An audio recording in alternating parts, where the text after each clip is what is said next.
Hello and welcome back to another episode brought to you by Game Glitches. Today, I'm gonna do a small game review because I feel that this game is a little underappreciated and underplayed for what dynamics and mechanics does it have within it. The game I'm going to review today is obviously Don't Starve. Currently, we're looking at the Reign of the Giants edition. There's also a regular one, and let me tell you guys, this game I have spent over almost 40 hours so far playing it, and it's much better than most survival games that I've seen so far, even though it's a small project. So let's just quickly jump into it.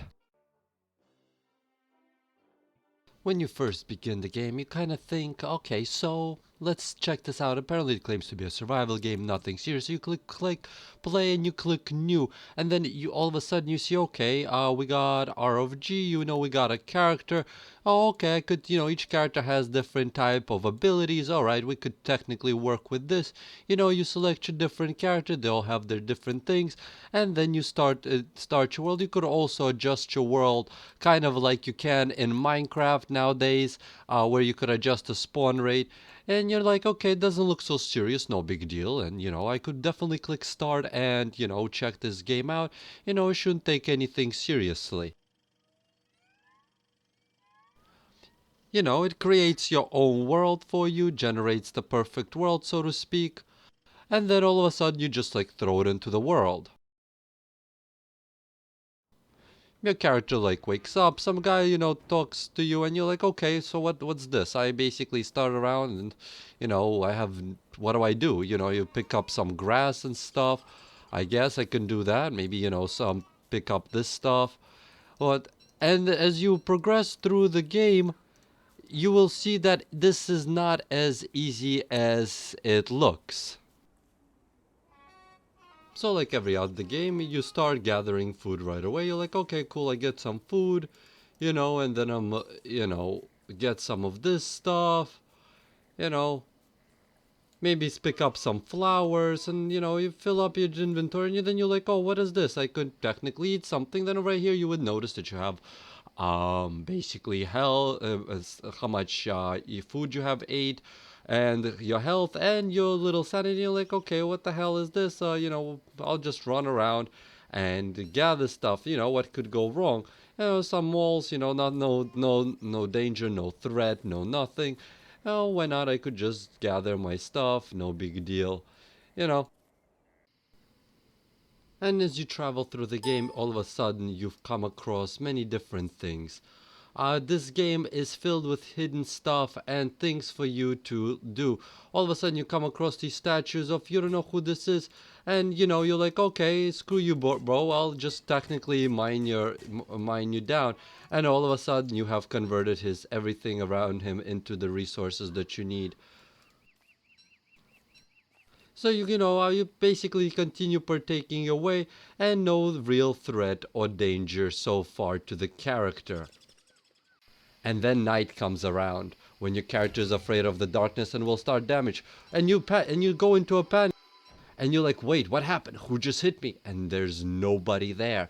Your character needs constant support of light, and so to keep himself aware of what's going on. And then all of a sudden you notice, wait a second, I can light things on fire. And your character could also take damage if they're standing next to the fire. All of a sudden, the involvement and the survivability of the game increases. You also notice that your food is going down, and you only have 4 berries. So you start running around looking for food frantically in the middle of the night. The game's environment is quite amazing, and as you would notice, all of a sudden your character begins to freeze. The environment has great amount of effect on the character if it's raining, snowing, or freezing. Then you think to yourself, you know what? I'm tired of freaking freezing. I want to start building a house and the environment. And that's when the fun part begins. And this tooltip on the side, you start looking, okay, what can I build? Right here, you would need 4 logs, 4 stone, and 1 gold for a scientific machine. And once you bring it up, and as you start building in this game, you realize that there's so many things for you to build. Different types of fires, different types of traps and bug nets and everything. There's tons of different farms that you can build.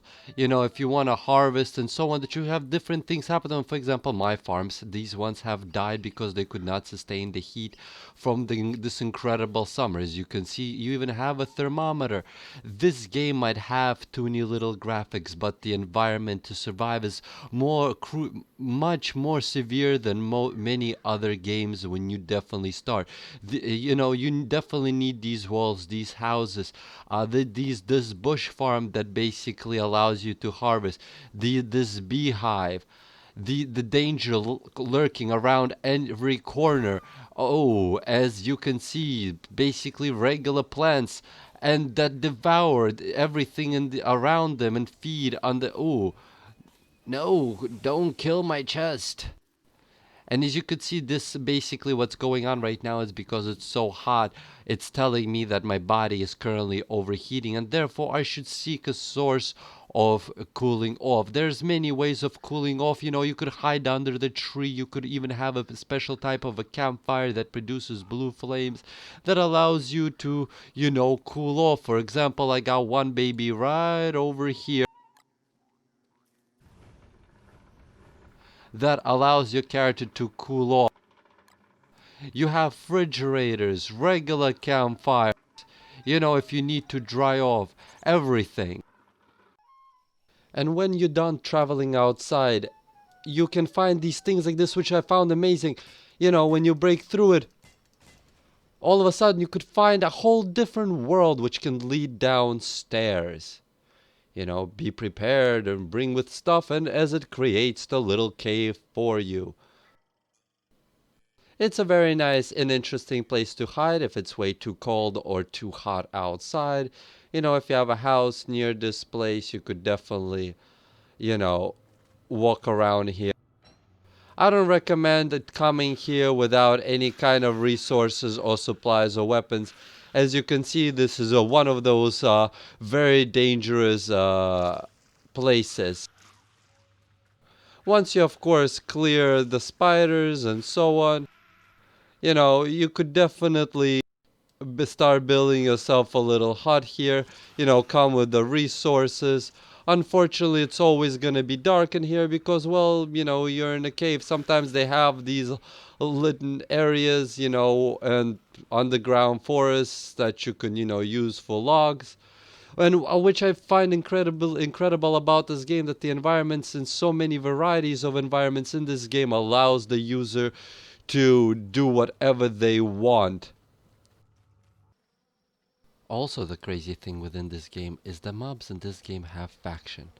For example, this one is protecting his berries. Even if I would pick his berries, you would still protect them for, well, the pig king.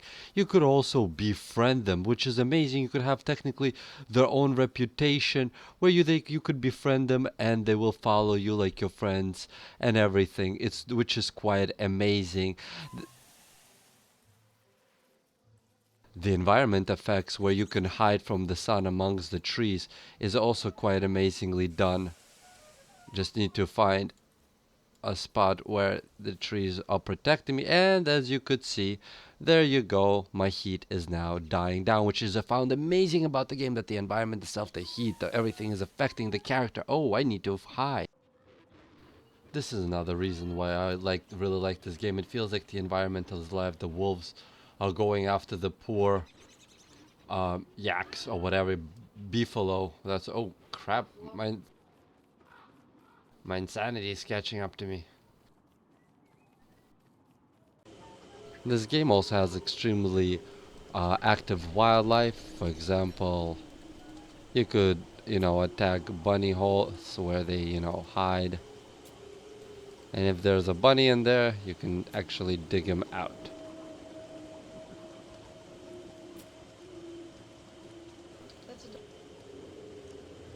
Unfortunately, I'm not lucky enough to...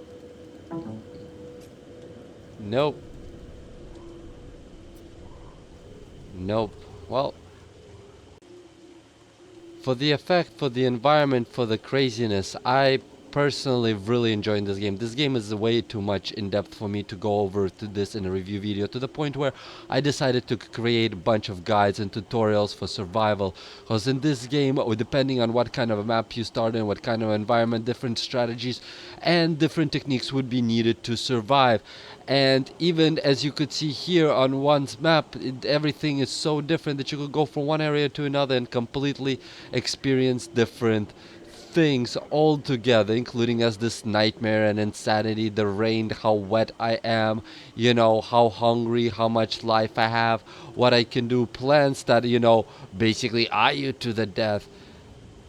This game, in my opinion, so far, if for being an alpha, would definitely deserve 7 out of 10, because you know what? I don't want to give it 9 out of 10 and they would just be like, okay, good enough. We'll just, cut down on work. No. If they continue with the same progress, if they have, these mobs that you can fight when putting on different armor, these whole different crafting abilities, your character needing to sleep and eat and all of that, this game is extremely remarkable. And if they continue working on it, it will be definitely 10 out of 10 for what it is. Each character's personality, for example, mine loves to set things on fire, especially when the more insanity she has, the more likely she'll set stuff on fire. And then, when you're in your own kind of your own little city or your own little village, she'll start setting things on fire, and before you know it, your entire village is just gone. But to me, personally, to me still, is each of these characters that they have created that has different types of, the way to play with them. So no one character is the same. And well, these two, I have to kind of unlock their special things in the game. From what I hear, I have to do. But I have unlocked all that I currently could, or as much as I could. And I would definitely recommend anybody who is willing to get a good game that is worth extremely little. So, I paid like $2 or $3 on Black Friday sale, and I gotta say that I'm in love with this game. It's actually one of the better buys that I had recently. If anything, by far beats out Far Cry 3 Far Cry 4, correction, and entertainment. You know, uh, check it out, get into it. You're gonna have a lot of fun. There's definitely a lot of crazy things that go on in this game. And you know what? Just give it a try. You're not gonna lose anything. If anything, they're gonna constantly patching in the DLC. They're extremely active. You could, maybe even buy yourself a toy. Guys, personally, love it. Check it out. Worth it. Take care. Click like, share.